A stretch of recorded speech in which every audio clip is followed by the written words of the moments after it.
안녕하세요. 10월 17일 화요일입니다. 오늘은 열왕기상 17장 8절부터 24절까지입니다. 제가 읽겠습니다. 여호와의 말씀이 엘리야에게 임하여 이르시되 너는 일어나 시돈에 속한 사르밧으로 가서 거기 머물라. 내가 그곳 과부에게 명령하여 내게 음식을 주게 하였느니라.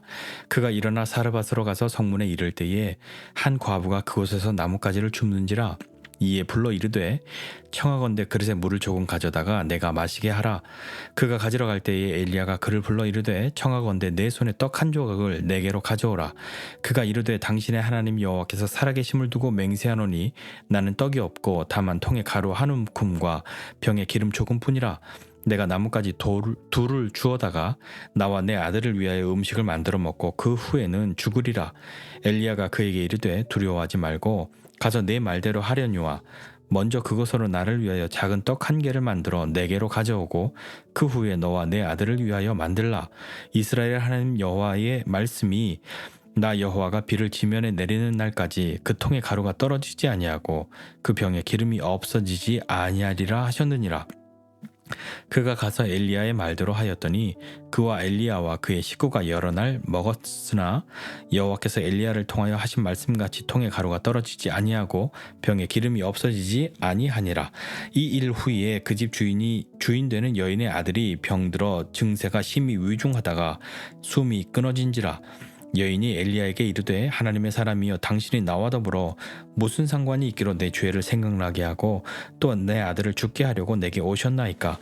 엘리야가 그에게 그의 아들을 달라 하여 그를 여인의 품에서 받아 안고 자기가 거처하는 다락에 올라가서 자기 침상에 누이고 여호와께 부르짖어 이르되 내 하나님 여호와여 주께서 또 내가 우거하는 집 과부에게 재앙을 내리사 그 아들이 죽게 하셨나이까 하고 그 아이 위에 몸을 3번 펴서 엎드리고 여호와께 부르짖어 이르되 내 하나님 여호와여 원하건대 이 아이의 혼으로 그의 몸에 돌아오게 하옵소서 하니 여호와께서 엘리야의 소리를 들으심으로 그 아이의 혼이 몸으로 돌아오고 살아난지라. 엘리야가 그 아이를 안고 다락에서 방으로 내려가서 그의 어머니에게 주며 이르되 보라 내 아들이 살아나느니라. 여인이 엘리야에게 이르되 내가 이제야 당신은 하나님의 사람이시요 당신의 입에 있는 여호와의 말씀이 진실한 줄 아노라 하니라. 아멘. 네, 엘리야에 대한 이야기를 이제 좀 보게 될 텐데요. 사르밧 과부의 이야기는 많이들 들어보셨죠? 오늘 이 말씀 보면서 이 사르밧 과부의 입장에서 한번 좀 이 이야기를 좀 살펴보면 어떨까 하는 생각이 듭니다. 하나님께서 엘리야에게 말씀하셨습니다. 너 이제 시돈에 있는 사르밧으로 가라. 거기에서 머물고 거기 가면 내가 한 과부에게 너에게 먹을 것을 주라고 이미 명령하였다 라고 그렇게 말씀하십니다. 사르밧은요, 시돈 땅은 이세벨의 고향이잖아요. 그러니까 거기는 바알을 섬기는 것이 완전 메인인 그런 곳 아닙니까? 바알을 섬기는 곳으로 아주 열심 있는 소위 말해서 바알의 본진 같은 그런 곳으로 가서 있으라 말씀하시는데 지금 이 그리 시내가에 있는 것도 위태위태한데 어떤 입장에서 보면 이 엘리야 사람들 눈에 자꾸 띄고 그러면 엘리야 여기 있다 그러면 엘리야가 곤란한 일을 겪게 되지 않겠습니까? 그런데 시돈으로 가라고 사르밧으로 가라고 말씀하시니 하나님 좀 위험하지 않나요? 라고 엘리야는 말하고 싶을 수 있겠죠. 저 같으면 꼭 거기여야 합니까? 라고 말했을 것 같은데 엘리야는요 그대로 순종합니다. 10절에 보니까 그가 일어나 사르밧으로 갔다 이렇게 말씀하고요. 사르밧 성문에 도착하니까 거기에서 한 과부가 나뭇가지를 줍고 있는 것을 보고 그 여인을 부릅니다. 그리고 물을 좀 달라 그렇게 하니까 이 여인이 안 돼요 싫어요 하지 않고 그것을 들어주니까 저 사람이 하나님이 나에게 먹을 것을 주게 한 그것을 명령한 그 사람일까 하는 마음에서 그 여인에게 말하겠죠. 가서 물만 줄 것 아니라 가지고 올 때에 너에게 있는 떡도 나에게 하나 주라 그렇게 말하니 이 여인이 거기에서 나는 떡 없다. 지금 우리 사정이 어떠냐면 나 있는 것이라고는 가루 한 움큼과 병에 있는 기름 조금인데 이걸로 내 아들과 내가 마지막 떡 해먹고 죽을 날 기다리려고 한다. 이렇게 말하고 있습니다. 그랬더니요 엘리야가요 나를 위해서 너 그렇게 하는데 좋다. 그렇게 하는데 나를 위해서 먼저 떡 하나를 가져다가 나에게 주고 그 다음에 너와의 아들을 위해서 만들어 먹어라. 그렇게 이야기하는 거죠. 그 여인의 입장에서는요, 어떻겠습니까? 지금 뭐가 많은 것도 아니고 이제 먹고 죽으려고 한다고 하는데 그 이야기를 듣고도 자기한테 떡을 달라고 하는 저 사람은 누굴까 하는 마음 들지 않았겠습니까? 우리도 하나님의 말씀에 순종하려고 하는데 순종하기 좀 쉬울 때가 있고요, 어려울 때가 있잖아요. 오늘 과부 입장에서 본다면 뭐 통에 가루도 엄청 많고 병에 기름도 막 뭐 남아 돌아서 막 이렇게 많으면 나 떡 하나만 주세요라고 말해, 무슨 한 개예요 하고 엄청 많이도 해줄 수 있잖아요. 그런데 지금 상황은 없잖아요. 가루 한 움큼 있어서 이걸로 마지막 식사하고 죽으려고 한다고 하는데 거기에다 대고 나에게 먼저 달라 이야기합니다. 그래도 다행인 것은 뭐 엘리야가 그거 만들어서 나 다 줘 그런 것도 아니고, 그래 너 그렇게 하는데 먼저 나한테 하나만 만들어줘. 근데 그 앞에 작은 떡 하나라고 이야기하니까 조금 이 여인의 입장에서는 그래 뭐 어차피 나 이거 먹고 죽으려고 했는데 뭐 떡 한 개 더 먹고 죽으나 작은 떡 하나 덜 먹고 죽으나 그게 그거다 라고 생각했을 수도 있겠죠. 물론 하나님은 이 모든 것을 아시고 그 하나님이 계획하시고 이 여인과 엘리야 사이에 일어날 일들을 하나님은 이미 아시죠. 그러니까 이미 명령하셨다라고 말씀하시잖아요. 근데 이 여인의 입장에서는 그 말 들어주기가 쉽겠냐고요. 저와 여러분 한번 생각해 보시죠.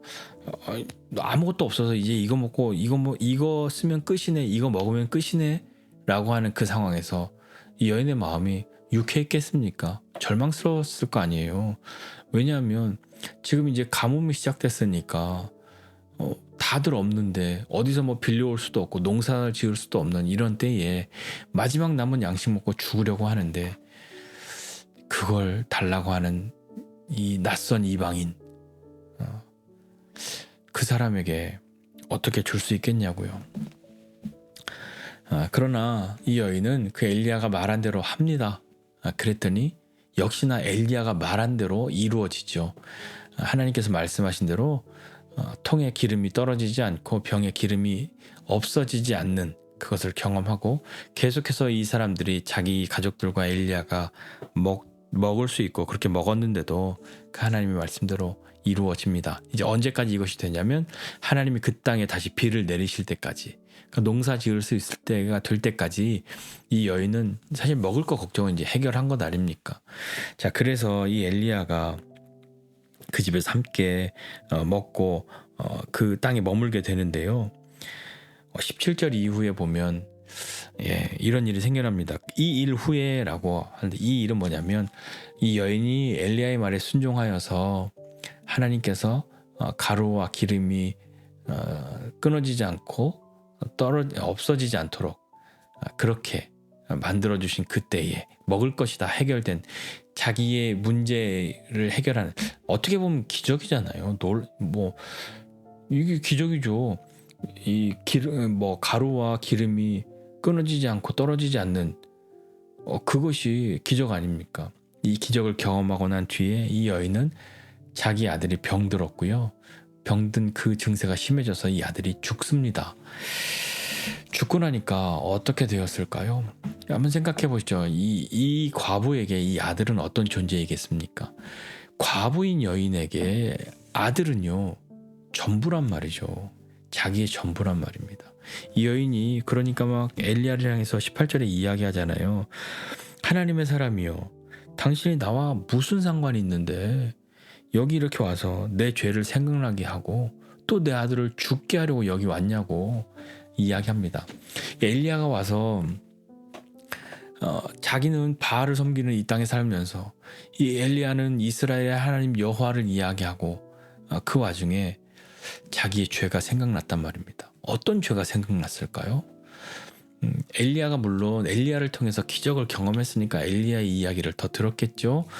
엘리야가 이스라엘의 하나님 여호와를 말하고 바알을 섬기는 그곳에서 자기의 죄, 어떤 죄가 있었겠습니까?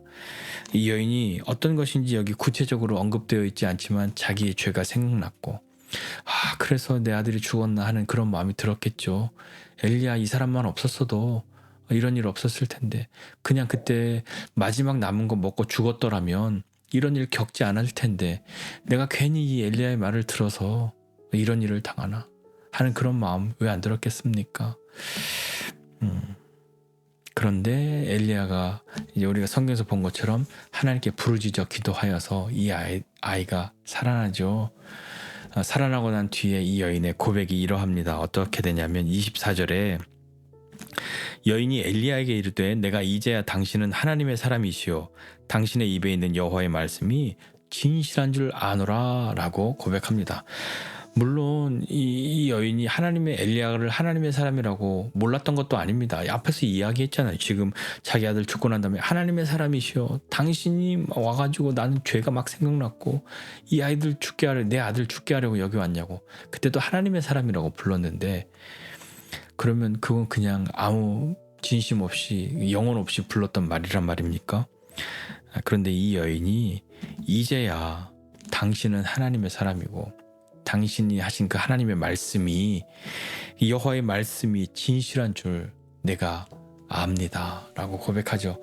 어떤 일을 통해서 이것을 고백하게 되었습니까? 먹고 마시는 것으로 고백하게 되었습니까? 아니요. 그때도 물론 기적을 경험했으니까 되게 엄청난 경험을 했으니까 끝내줬겠죠. 하나님 정말 대단하구나 이런 생각 했겠죠. 그런데 그렇게 어떤 기적과 같은 놀라운 일을 경험하고 난 다음에 커다란 고통을 경험했습니다. 자기의 전부인 아들이 죽었잖아요. 그것을 통해서 다시 한번 자기가 가지고 있는 것이 무엇인지 어떤 것이 중요했는지 알게 되었을 겁니다. 우리도 생각해보면요. 우리가 어떤 기적을 경험하면 우리가 마치 어떤 대단한 믿음의 사람인 것처럼 보이도록 그렇게 할 수도 있습니다. 그러니까 내 믿음의 수준과 관계없이 내게 일어난 어떤 그런 놀라운 일들을 통하여서 와, 저 사람 대단한 믿음의 사람인가 봐 라고 여길 수 있도록 하는 그런 것이 있을 수 있단 말이에요. 그러니까 기적은 우리를 믿음의 사람처럼 그렇게 보이도록 할 수 있는데 고통은요, 고난은요, 내가 가지고 있는 믿음이 어떤 것인지 드러나게 하는 거죠. 우리도 그러지 않습니까? 하나님 잘 믿는 사람 같았는데 어려움이 있으면 좋은 일 있으면 하나님을 부르짖고 있다가 어려움이 있으면 이게 뭐야 하고 하나님 나를 왜 이렇게 안 도와주셔? 하나님 있는 거야 없는 거야? 막 그렇게 하는 것. 그런 것이 내 믿음이 어떤 것인지 드러나게 하는 것이잖아요. 오늘 이 여인도 자기에게 어려움이 오니까 말하고 있는 거잖아요. 내 죄 생각나니까 왜 당신 와가지고 당신만 여기 없었으면 내가 당신의 말을 듣지만 않았어도 이런 일 안 겪었을 텐데 하는 그런 원망의 마음들. 그런 것이죠. 하나님은 왜 이 여인에게 기적을 베푸시고 또 이 여인의 아들을 죽게 하는 숨이 그렇게 거두어 가시는 그 일을 하셨을까요? 이렇게 오늘 이 여인의 이야기를 통해서 볼 때 하나님이 이 여인에게 베푸신 은혜와 기적 그리고 이 여인의 전부와도 같았던 이 아들을 잃게 하는 이 경험을 통하여서 이 여인에게 하나님이 하시고자 하시는 것은 오늘 본문의 마지막 이 한 구절 나 이제야 알았습니다 라고 하는 그것 아니었을까요? 우리도 하나님이 우리에게 기적을 베푸시고 놀라운 일을 베푸시기를 늘 구하고 그런 것만 있기를 바랍니다. 어려움은 하나님 어려우면 안 돼요. 그런 마음 있지 않습니까? 어려움이 있으면 왜 하나님 나를 안 도와주시지? 이 어려운데 왜 이 어려움 가운데로 이 어려움을 겪도록 그냥 만드시지? 라고 하는 마음. 그러면서 여러 가지 불평에 불만에 불신의 마음들 언어들이 있지 않습니까? 고난과 고통의 때는 우리의 믿음이 어떤 것인지 드러나게 하는 알 수 있게 하는 그런 때이기도 합니다. 자, 하나님 그렇게 하시는 이유는요. 너 한번 당해봐. 고생 좀 해봐. 그것으로 끝나는 것이 아니라 그것이 아니라 마침내 하나님이 어떤 분이신지 알고 하나님의 말씀이 무엇인지 진실하게 고백할 수 있게 되는 그것이죠. 늘 좋은 것만 있으면 그 좋은 것이 정말 좋은 것인지 잘 모를 때가 있습니다. 간혹 어떤 분들하고 이렇게 교제하다 보면 하나님이 베푸신 은혜라고 그렇게 말을 하고 있는데, 약간 들리는 뉘앙스로는 재수가 좋았어, 운이 좋았어가 마치 하나님이 함께 해주신 것인 양 그렇게 이야기를 하고 있는 듯한 그런 생각이 좀 들 때가 있습니다. 왜냐하면 그러다가 조금 어려움이 있으면 전혀 믿음의 언어는 없어지거든요. 물론 우리도 그럴 때가 있죠. 그러나 하나님이 우리에게 어려움을 주시는 그때는, 오늘 이 말씀에서 이 여인의 입장에서 보았을 때 엘리야가 뭔가 능력을 행하는 그런 것이 아니라, 그냥 이 여인의 입장에서 보았을 때 우리가 처해져 있는, 우리가 경험할 수 있는 입장에서 보았을 때는 나 이제 알았습니다. 하나님의 말씀이 어떤 것인지 라고 고백할 수 있는 그런 때를 주시기 위함이 아닐까요? 물론 그 누구도 고난과 고통을 경험하고 싶다고 손드는 사람은 없을 겁니다. 그러나 하나님은 언제 어떠한 때에도 우리와 함께 하시는 분이신데, 그저 우리가 밉고 우리가 싫기 때문에 우리에게 이런 거 주시지 않습니다.